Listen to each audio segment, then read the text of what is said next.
习近平还能撑到93阅兵吗？他刚刚现身会见白俄罗斯总统卢卡申科，却语速奇慢，声音颤抖，走路步履蹒跚。这段原声画面竟被央视全程消音，反而是白俄媒体公开了他的真实状态。外界质疑，这位中共最高领导人是否真的病了？这场阅兵是习近平重新掌控军权的舞台，还是他权力走向终章的最后一次亮相？中共4中全会即将登场，军中清洗暗潮汹涌，这场阅兵会不会变成一场政治火拼的序幕？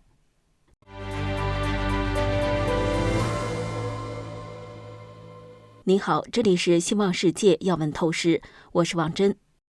在隐身半个月后，习近平突然出现在中共央视的视频中，会见了白俄罗斯总统卢卡申科。不过他在央视的画面中被刻意去除了声音，只保留了部分画面。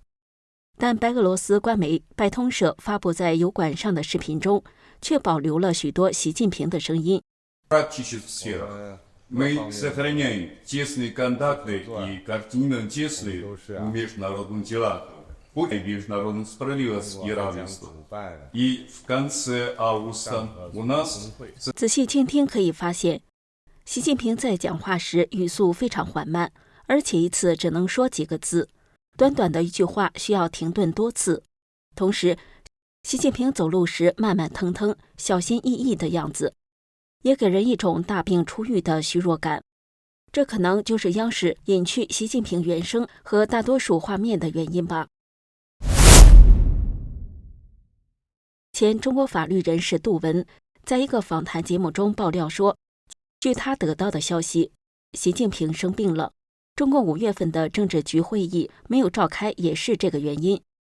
资深媒体人、印太战略智库执行长石柏明夫则表示，习近平在神隐的2周内可能接受了一个不大不小的手术。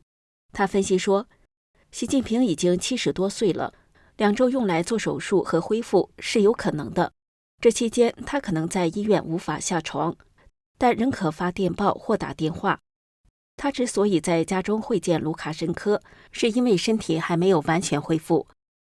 这些爆料和分析与习近平在对卢卡申科讲话时语气疲弱的表现相呼应。石柏明夫更透露，白俄罗斯总统卢卡申科的小儿子在北大读书，此次访华是来看儿子，顺便到习近平家做客，因此名义上是非正式访问。他们低调处理的原因很简单，俄乌战争可能即将停止，国际秩序与中白如何分赃是关键议题。普京是当事人，中白需要私下交换意见，抱团取暖。若以正式访问形式进行，普京可能会起疑，因此采用了私人访问的方式。此前已有关于习近平健康状况欠佳的种种传闻，例如去年他会见越共总书记苏林时，越南通讯社发布的图片中，习近平头部右下方出现一个规则的剃发区域，疑似刚动过脑部手术，露面时头发尚未完全长齐。2023年8月，他突然缺席金砖会议最重要的工商论坛，当时坊间热传习近平得了一个小中风。外界还发现，习近平在多次出访中都步履蹒跚，似乎腿脚有问题。杜文引述消息指出，习近平最大的敌人就是他的健康，若习近平身体健康，很难撼动他，但若身体出了大问题，他可能会考虑退让。在中共的政治传统中，领导人的健康状况往往是权力是否稳固的关键变量。据大纪元得到的消息，早在去年4月，习近平就已经基本上失去权力。目前已有一个习近平权力之外的核心小组在操控中共的运作。独立制片人李军则表示，如果习近平退后一步，那么他随后就是2步、3步，甚至4步，他会不断地失去他的权力。今年3月中共2会后，坊间热传习近平在视察贵州时表示，中央已经准备好接班团队。多方消息显示，中共将在今年9月3号举行抗战胜利80周年大阅兵。习近平在卢卡申科会面时还邀请他前来观礼。虽然习近平到处发英雄帖，但是考虑到习近平的健康状况和中共内斗白热化的态势，届时他还能毫无悬念地出现在阅兵台上检阅部队吗？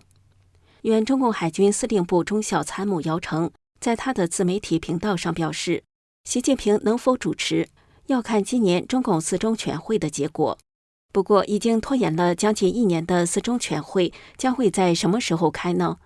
独立时评人蔡胜坤日前爆料说，中共四中全会将在8月27号至30号召开。杜文表示，据他收到的消息，中共中央办公厅和国务院办公厅在5月中旬就已经下发了关于四中全会及93阅兵期间安保的通知，要求各地做好维稳与舆情管控。